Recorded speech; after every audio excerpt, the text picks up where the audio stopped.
सनातन ऋषि सनातन धर्म की दीक्षा से वचनबद्ध होकर ज्योतिष को श्राप मुक्त कराएं। इसके आगे की लाइन पढ़ी, इससे पहले की मैंने नहीं पढ़ी है। ज्योतिष ज्योतिष प्रथम गुरु गणपति, दूसरा रहस्य है। शिव सभी को की ज्योतिष ज्योतिष गुरु प्रथम देव गणपति और शिव सभी को इस दुनिया की दृष्टि के समकक्ष स्पष्ट करे, ये मेरे लिए आदेश था। यही सनातन धर्म दीक्षा है।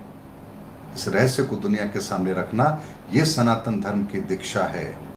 मानव मानता है तो ठीक, ना मानता है तो उसे वचनबद्ध किया जाए।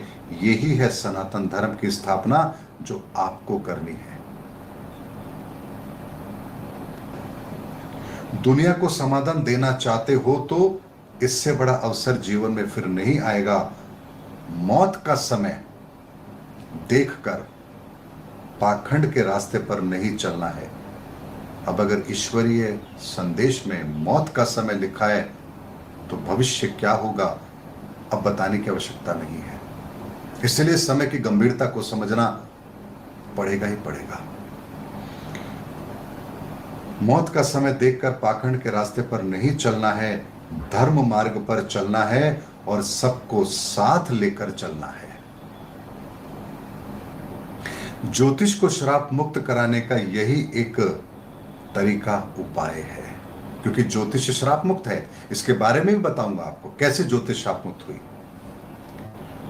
समस्त विश्व की ऊर्जा हरे गणपति में समाहित हो चुकी है। गणपति स्वयं सहायक होकर आपके साथ हैं। अपने आप को सनातन की ऊर्जाओं से ऊर्जावान करने के लिए तैयार करो। इस संधि युग का श्रेय अर्श का अधिकारी आपको देना चाहता है। सामाजिक सुरक्षा की ढाल आपके हाथ है।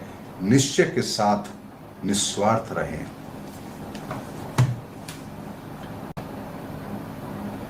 अब यहां पर एक बात थी जो मैंने कहा था आपको बताऊंगा, ज्योतिष कैसे शापित हुई। मैंने कहा ना, जिसके पास ताकत है वो ताकत का दुरुपयोग भी कर सकता है। तो सनातन का दुरुपयोग किया किसने किया? विश्वामित्र, उन्होंने किया। ऋषि थे और हम लोगों ने सप्त ऋषि मंडल में उनको बिठा रखा है। अरे अज्ञानतापूर्ण हम ऐसा कार्य कर रहे हैं। वो तो आज भी ना धरती पर ना स्वर्ग में, कहीं नहीं, आकाश के किसी कोने में लटक रहे हैं आज भी विश्वामित्र जी, क्योंकि वो जघन्य अपराध किया कि उसकी कोई क्षमा उनके लिए नहीं हो सकती। लेकिन चूंकि शिव तत्व को जानते हैं, उस रहस्य को जानते हैं, मृत्यु को जानते हैं, तो मर तो सकते नहीं। ऐसे ही एक ऋषि हुए कणाद ऋषि। कणाद ऋषि जिन्होंने अणु तक के सारे ज्ञान को समझा।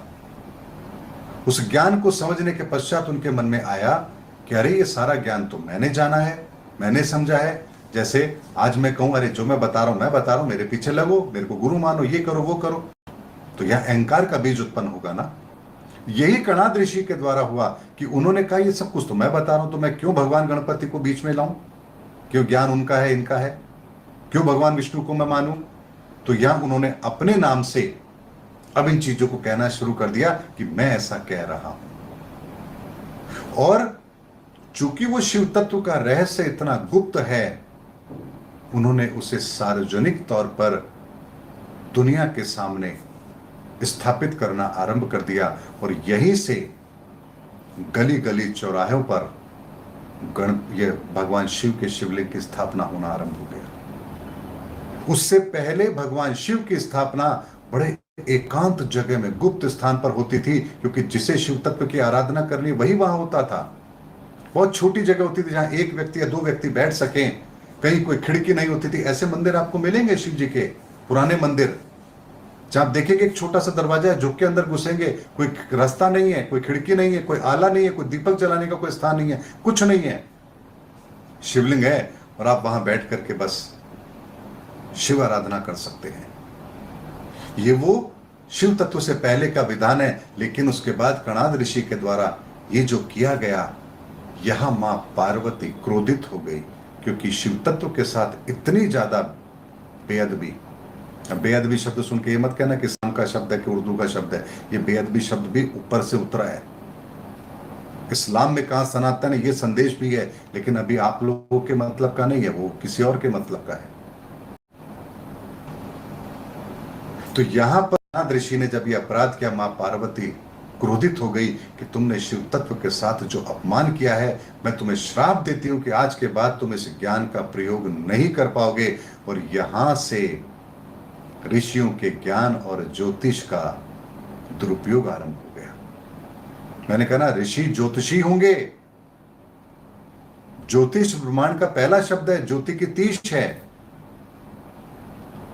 इसीलिए समस्त ऋषि पहले ज्योतिष विधा को, इसीलिए तो वेदों की आंख कहा गया ज्योतिष को। तो पहले ज्योतिष का ज्ञान, वो समझ, वो गणित आपको पता लगेगी, उसके बाद आप शोध करेंगे, यहां से आप ऋषि परंपरा के अंदर आगे बढ़ेंगे। तो पहले ज्योतिष, उस मार्ग पर चलते हुए, सनातन मार्ग पर चलते हुए अब आप अनुसंधान करेंगे, यहां से आप ऋषि कहलाएंगे। और यहां से ऋषि परंपरा फिर समाज के लिए एक उत्कृष्ट कार्य करती है। यह हमारी सनातन पद्धति है। अब आज अगर आप धरती पर देखने जाएंगे तो कितने ऋषि हैं, कौन है? कोई नहीं, लेकिन गुरुओं का भंडार है।